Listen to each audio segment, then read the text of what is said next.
পৃথিবীতে পেতে হলে কিছু দিতে হয়, সবাই চেষ্টা করুন ইনশাআল্লাহ।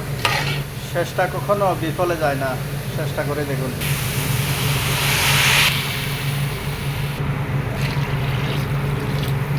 তৈরি করতেছে, এখানে কুচা দিছি, গাজর দিলাম, মিষ্টি কুমড়া দিলাম, আলু দিলাম, ঠিক আছে।